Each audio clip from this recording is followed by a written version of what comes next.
हम 7 दिनों तक बाबा के साथ रहे। हमारा कमरा बाबा के कमरे के सामने ही था। उस इमारत का नाम था हवाई महल।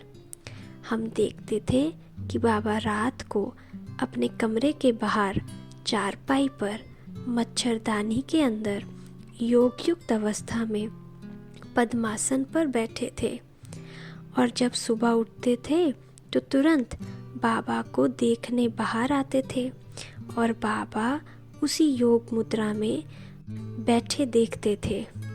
बाबा हमारे बाद सोते थे, वह पहले उठ जाते थे। हम यदि सवेरे 3 बजे भी उठते थे तो भी बाबा को योग में ही देखा। मुरली से हमारा बहुत प्यार था। हम सुबह 5:30 बजे से ही हिस्ट्री हॉल में योग के लिए जा बैठते थे। बाबा ठीक 6:10 पर क्लास में प्रवेश करते थे। उसमें क्षण भर का भी विलंब नहीं होता था।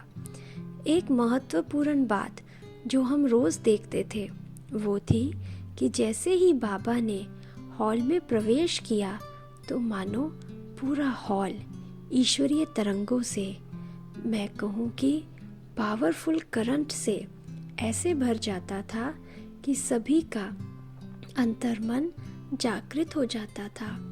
बाबा का आना जैसे कि विशाल लाइट हाउस का प्रवेश करना था। बाबा को हम चलते फिरते भी देखते थे। सवेरे जब उनके मन में परमात्म अवतरण होता था तब का उनका स्वरूप, और जब वे सारा दिन दिखाई देते थे तब का उनका स्वरूप भिन्न दिखाई देता था।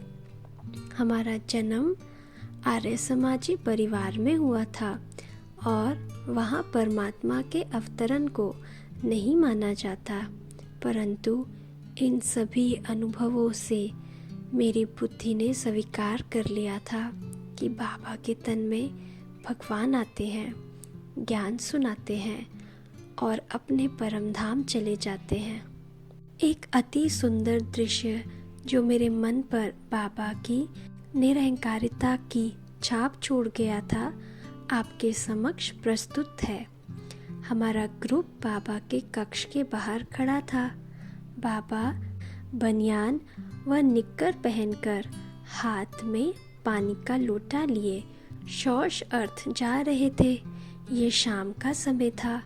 हम सबको देखकर वे रुक गए, सभी से बात करने लगे, प्यार देने लगे। मैं खड़ा खड़ा मानो समाधि में चला गया। ओहो, कितना निरंकारी है हमारा बाबा।